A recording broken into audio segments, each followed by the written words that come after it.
Assalamualaikum warahmatullahi wabarakatuh.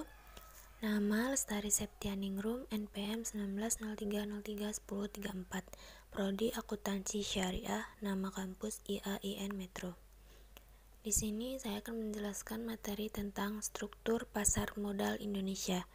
Pertama ada Bapepam LK, kedua Bursa Efek Indonesia, ketiga Lembaga Clearing dan Penjaminan, 4 Lembaga Penyimpanan dan Penyelesaian, 5 Perusahaan Efek, 6 Profesi Penunjang, 7 Pemodal. Yang pertama yaitu Bapepam LK. Bapepam LK bertugas melakukan pembinaan, pengaturan, dan pengawasan kegiatan sehari-hari pasar modal dan mewujudkan terciptanya kegiatan pasar modal yang teratur, wajar, dan efisien serta melindungi kepentingan pemodal dan masyarakat.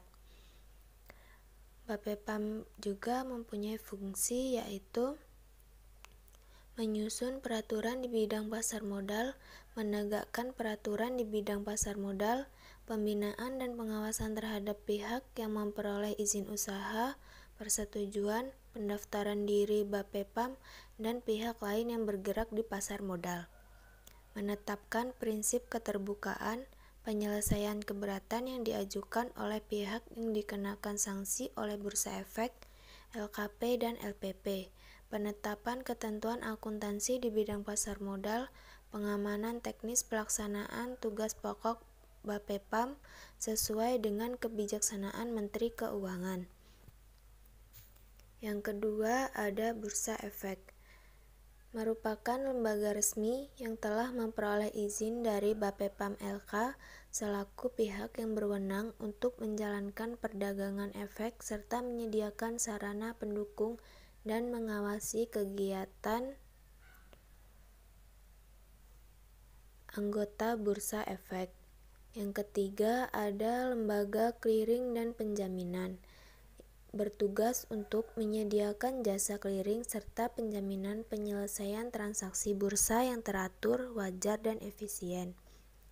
Yang keempat ada Lembaga Penyimpanan dan Penyelesaian, bertugas untuk menyediakan jasa kustodian sentral serta penyelesaian bursa yang teratur, wajar, dan efisien. Yang kelima ada Perusahaan Efek. Perusahaan efek dibagi menjadi 3 yaitu Biro Administrasi Efek, BAE, Bank Kustodian, dan Wali Amanat. Biro Administrasi Efek merupakan pihak yang berdasarkan kontrak dengan emiten melakukan pencatatan kepemilikan efek dan pembagian hak yang berkaitan dengan efek. Bank Kustodian merupakan pihak yang memberikan jasa penitipan kolektif dan harta lainnya yang berkaitan dengan efek serta jasa lain, termasuk menerima dividen, bunga, dan hak-hak lain, menyelesaikan transaksi efek, mewakili pemegang rekening yang menjadi nasabahnya. Yang ketiga, Wali Amanat adalah pihak yang mewakili kepentingan pemegang efek bersifat utang. Tugasnya antara lain menghadiri rapat umum pemegang obligasi atau rupo dan mewakili kepentingan pemegang obligasi dalam hubungan dengan emiten.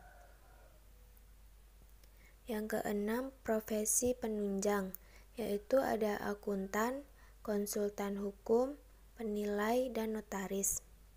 Akuntan merupakan pihak yang memberikan pendapat atas kewajaran dalam semua hal yang material, posisi keuangan, hasil usaha, serta arus kas sesuai dengan prinsip akuntansi yang berlaku umum, serta memberi petunjuk pelaksanaan cara-cara pembukuan yang baik jika diperlukan.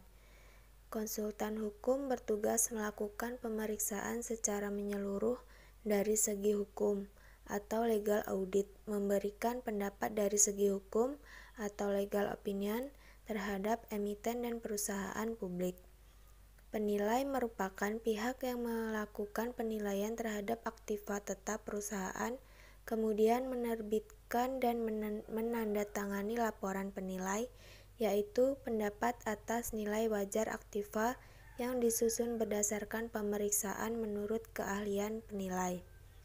Selanjutnya, notaris. Notaris adalah pejabat umum yang berwenang membuat akte anggaran dasar dan akte perubahan anggaran dasar termasuk pembuatan perjanjian emisi efek, perjanjian antar penjamin emisi efek, dan perjanjian agen penjual, menyiapkan kontrak investasi kolektif atau KIK, reksadana serta perubahannya, serta membuat berita acara RUPS. Yang ketujuh, pemodal. Pemodal atau investor adalah orang perorangan atau lembaga baik domestik ataupun non-domestik yang melakukan suatu bentuk penanaman modal atau investasi baik dalam jangka pendek atau jangka panjang.